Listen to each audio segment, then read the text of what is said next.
कोणाकोणाला रसम खायला आवडतं. खूप जणाला रसम खायला आवडतं, रसम आणि भात. पण नेमकं कसं करतात तेच माहिती नसतं. तर चला एकदम परफेक्ट पद्धत आपण शिकून घेऊयात. आहाहा! दिसायलाच एवढं मस्त दिसत आहे. तर भातासोबत ही रसम अप्रतिम लागते. तर सुरुवातीपासून शेवटपर्यंत कसं करायचं आपण सांगणार आहोत. तुम्हाला माहीतच असेल, दीपिकाला सुद्धा रसम खूप आवडते.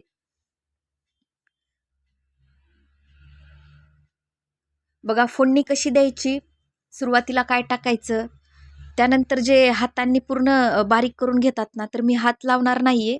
हात न लावता करणार आहे. तर नक्कीच तुम्हाला आवडेल. आवडल्याच्या नंतर मला नक्कीच कमेंट करून सांगा तुम्हाला पण रसम आवडती का? तर बघा सुरुवातीला मी पाणी उकळायला ठेवलेलं आहे. कारण त्यामध्ये आपल्याला टाकायचे आहेत टोमॅटोज. तर टोमॅटोज आपल्याला कट करून टाकायचे आहेत. कशा पद्धतीनं कट करायचे आहेत सांगत आहे मी तुम्हाला. देठ काढून घेऊयात. त्यानंतर बघा असं कट मारून घ्यायचं आहे उभ्या साईडनी, म्हणजे दोन्ही साईडनी. परत एक तुम्हाला दाखवते बघा, जवळून दाखवते. हे बघा अशा पद्धतीने कट मारून आपल्याला मधात टाकून द्यायचं आहे. परत एक दाखवते तुम्हाला मी. बघा या साईडने असं, परत या साईडने असं कट मारून आपल्याला उकळत्या पाण्यामध्ये टाकून द्यायचं आहे. तर बघा 5 टोमॅटोज मी टाकून दिलेले आहेत. याला छान उकळी येऊ द्यात, तोपर्यंत आपण दुसरं काम करूयात. हे बघा 1 कप पाणी आहे आणि त्याच्यामध्ये मी टाकलेली आहे चिंच. तर बघा हे सगळंच थोडा वेळ मी 10-15 मिनिट झालं भिजवत ठेवलेलं होतं. हे पण यामध्ये टाकून देऊया. सिक्रेट पद्धत आहे, नक्कीच पहा. आणि चव तर मस्तच लागते. तर चला खलबत्त्यामध्ये मी सुरुवातीला काय काय वाटायचे ते सांगते तुम्हाला. जिरे घेतलेले आहेत 1 टेबलस्पून. त्यानंतर जे मिरे असतात, तर ते मिरे घेतलेले आहेत अर्धा टेबलस्पून. बघा एवढी मिरे घेतलेली आहेत. जास्त मिरे मी वापरत नाही, तर त्यामुळे एवढी मिरे, तुम्हाला जास्त मिरे घ्यायचे असतील तर तुम्ही घेऊ शकता. हे तुम्ही मिक्सरमध्ये पण कूट करून घेऊ शकता. पण खलबत्त्यामध्ये कूट केल्याच्या नंतर ना थोडी टेस्ट छानच लागते, फ्लेवर मस्त येतो. तर त्यामुळे मी खलबत्त्यामध्येच कूट करून घेतलेलं आहे. ओबड-धोबड कूट केलेलं आहे. बघू शकताय तुम्ही. पूर्ण कूट काढून घेतलेलं आहे वाटीमध्ये मी. त्यानंतर परत आपल्याला हे आहे अद्रक. त्यानंतर बघा लसण घेतलेलं आहे मी बऱ्यापैकी, आणि 3 लाल मिरची घेतलेली आहे. वाळलेली नाहीये, हे ओलीच आहे पण लाल आहे. तर हे पण आपल्याला वाटून घ्यायचे ओबड-धोबड. जसं आपण आधी वाटून घेतलं होतं तशा पद्धतीनेच ओबड-धोबड वाटून घ्यायचंय. हे पण तुम्ही मिक्सरमध्ये बारीक करून घेऊ शकता. पण मी सांगितलं ना तुम्हाला, की याची पेस्ट केल्या म्हणजे खलबत्त्यानंतर कूट केल्याच्या नंतर ना मस्त लागते. त्याच्यानंतर थोडेसे मी टाकलेले आहेत इथं कढीपत्ता.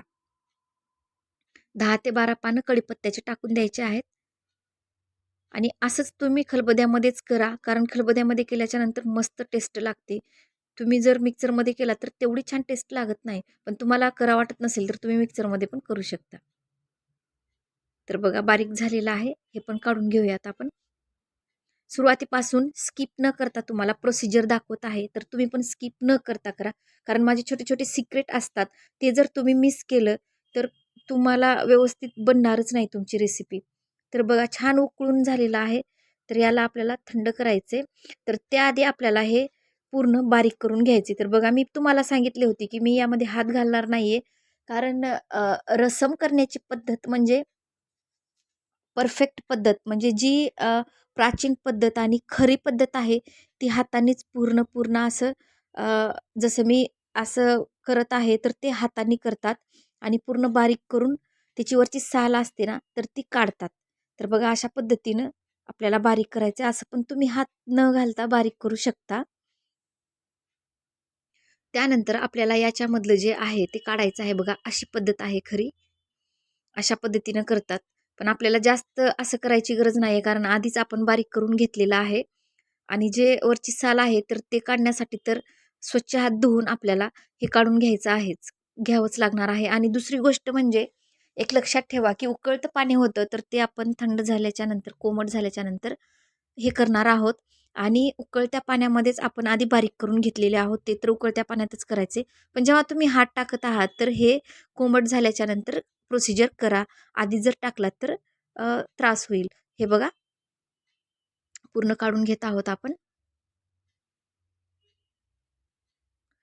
बघू शकता तुम्ही, अशा पद्धतीनं आपल्याला पूर्ण काढून घ्यायचे.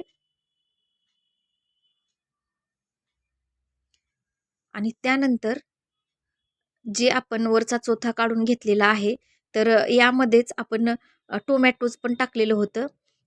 छोट्या-छोट्या बिया पण आहेत. हे तुम्हाला गाळून घ्यायचे असेल तर गाळून घेऊ शकता. कारण याच्यामध्ये खूप गर असतो या पाण्यामध्ये. गाळल्याच्यानंतर तोही निघून जातो. त्यामुळं बिया असू द्यात, बिया असेल तरी काही प्रॉब्लेम नाही. तर त्यानंतर बघा, हे जे वरची साल काढून घेतलेली आहे ते मी चाळणीने, चहा गाळणीने असं प्रेस करून घेते. तर जे काही गर राहिला असेल तर तोही यामध्ये निघून जातो. आणि दुसरी गोष्ट, आपण यामध्ये चिंच पण टाकलेली आहे. तर चिंच पण जर व्यवस्थित फुललेली असते तर त्याचा पण जो गर असतो ना, असं प्रेस केल्याच्या नंतर तोही निघून येतो. तर अशा पद्धतीनं करून घ्या. इथपर्यंत तुम्हाला समजलंच असेल तर पुढची प्रोसिजर आपण करून घेऊयात.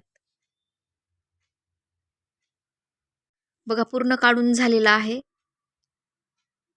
यामध्ये बिलकुल साल राहिलेली नाहीये. पाहिजे तसं मस्त झालेलं आहे बघा. तर चला पुढची प्रोसिजर करून घेऊयात आपण. कढई ठेवलेली आहे. त्यानंतर आपल्याला ऑइल टाकायचे. 3 ते 4 टेबलस्पून ऑइल टाकलेलं आहे. त्यानंतर त्यामध्ये मोहरी टाकायची असेल तुम्हाला तर तुम्ही मोहरी टाकून घेऊ शकता. पण मला रसममध्ये मोहरी बिलकुल आवडत नाही. मी जिरेच टाकणार आहे. आधी पण मी जिरे टाकले होते. तर परत एकदा आपण जिरे टाकून घेत आहोत. तुम्हाला मोहरी टाकायचं असेल तर तुम्ही मोहरी टाकून घेऊ शकता. बघा, जिरे टाकून घेतलेले आहेत. छान तडतडू द्या. आपल्याला कांद्याचा उपयोग बिलकुल करायचा नाहीये इथं. बघा, त्यानंतर टाकत आहे मी कढीपत्ता. आधी पण आपण खलबत्त्यामध्ये कूट करून घेतलेले होतोच कढीपत्ता. इथं पण आपल्याला फोडणीसाठी यूज करायचं आहे. त्यानंतर मिरची, ही वाळलेली मिरची टाकत आहे मी इथं. ती आपण ओली मिरची टाकली होती आणि कूट करून पेस्ट करून घेतलं होतं त्यावेळेस. तर तुम्हाला जर जास्त स्पायसी लागत असेल तर आधी पण तुम्ही जास्त मिरची घ्या आणि आता पण जास्त मिरची घ्या. जर स्पायसी लागत नसेल तर कमी घेतलात तरी चालते. त्यानंतर मेथी दाणे घेतलेले आहेत मी. अर्ध्याच्या कमी टेबलस्पून घेतलेला आहे. तर ऑप्शनल आहे, तुम्हाला पाहिजे असेल तर. पण रसममध्ये जर तुम्हाला ओरिजिनल रसम पाहिजे असेल तर ही प्रोसिजर अशीच असते. हळद थोडीशी टाकलेली आहे. तर त्यानंतर चवीपुरतं मीठ टाकून घेऊयात आणि व्यवस्थित मिक्स करून घेऊयात. तर फोडणी कडक मस्त बसायला पाहिजे.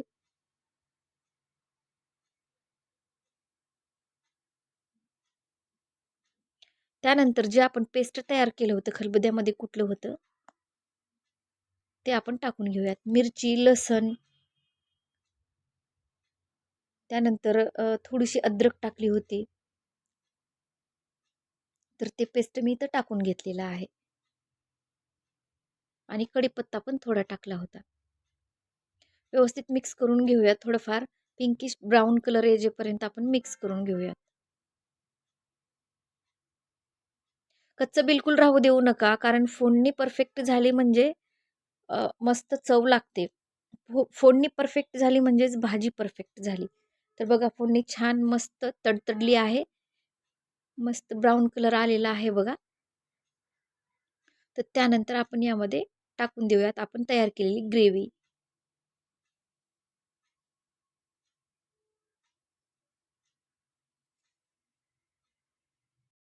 मस्त स्मेल येतो.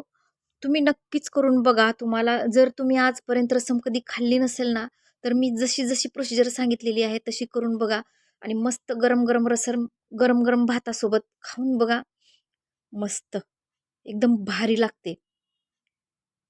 तर बघा, आपण तयार केलेलं जे होतं, तर ते यामध्ये मी टाकून दिलेलं आहे. तर याला छान आपण उकळी येऊ देऊयात. परत एकदा मीठ पाहूयात कसं आहे. जवळून दाखवते बघा तुम्हाला. किती छान कलर आलेला आहे बघा. रेड रेड कलर येतो. आणि जसं-जसं याला उकळी येते ना, तसा-तसा मस्त आणखी रेड-रेड कलर येतो. दिसायला पण मस्त दिसते आणि लागते तर असली भारी मी एक वेळेस पण करून पाहिली नव्हती, म्हणजे करून खाल्ली नव्हती. फर्स्ट टाईमच बनवली आणि एवढी मस्त झाली ना, की घरच्यांना सगळ्यांनाच आवडली. तर तुम्ही कोणत्या साईडनी पाहत आहात मला नक्कीच सांगा. तुमच्या साईडला रसम बनवतात की नाही तेही सांगा आणि बनवत नसेल ना, तर नक्कीच असं करून खा आणि मला कमेंट करून सांगायला विसरू नका. आणि हो, तुम्ही कोणत्या साईडनी म्हणजे कुठून तुम्ही पाहत आहात माझा व्हिडिओ कुठपर्यंत पोहोचलेला आहे, तो पण मला कमेंट करून सांगायला विसरू नका. परत मी एक वाटी भरून पाणी टाकलेलं आहे. तुम्हाला आणखी पाणी वाढवायचं असेल तर तुम्ही वाढवू शकता. कारण रसम ही पातळच असते. आणखी परत तुम्ही एक वाटी पाणी टाकलात तरीही चालतं. बघू शकता तुम्ही परत थोडा लाल जास्त झालेला आहे कलर. तर पाण्याचं प्रमाण कसं मी 4 ते 5 टोमॅटोज घेतले होते. मीडियम साईजचे तुम्ही पाहिलेच होते. तर जे मी तुम्हाला आता वाटी दाखवली होती ते 4 वाटी पाणी घेतलेलं होतं. तर पूर्ण उकळी आल्याच्यानंतर परत 1 वाटी मी टाकलेलं आहे पाणी. तर बघा परत आपण उकळी येऊ देऊयात. तुम्ही इथं मीठ असेल कमी जास्त पाहून परत तुम्ही मीठ टाकू शकता. दुसरं काहीही टाकायची काहीही गरज नाही आहे आपल्याला. तर बघा अशी उकळी कडकडून उकळी आल्याच्यानंतर आपल्याला जे आपण वाटण केलेलं होतं मिरे आणि जिरे तर ते आपल्याला इथं टाकून द्यायचं आहे. व्यवस्थित मिक्स करून घेऊयात. वॉव! मस्त स्मेल येत आहे. सगळ्या घरांनी दरवळत आहे. कलर बघा किती सुंदर आलेला आहे. त्यानंतर थोडीशी कोथिंबीर टाका आणि थोडीशी मी कसुरी मेथी टाकलेली आहे. कसुरी मेथी टाकत नाहीत, पण मला आवडते म्हणून मी टाकलेली आहे. तर थोडीशी कोथिंबीर आणि कसुरी मेथी तुम्हाला आवडत असेल तर टाका. आणि मस्त गरम-गरम भात आणि गरम-गरम रसम खाऊन पहा आणि कमेंट करा नक्कीच. थोडी जरी मदत झाली असेल ना, सबस्क्राईब करायला विसरू नका आणि माझे असेच युनिक आणि नवीन-नवीन व्हिडिओज असतात, तर बेल आयकॉन प्रेस करायलाही विसरू नका. बघा जवळून दाखवते मी तुम्हाला. वॉव! मस्त. घरी पाहुणे आले असतील किंवा तेच-तेच खाऊन बोर झाला असेल, तर ही तुम्ही ट्राय करून पहा आणि तुमच्या साईडला बनवतात की नाही तेही मला नक्की सांगा.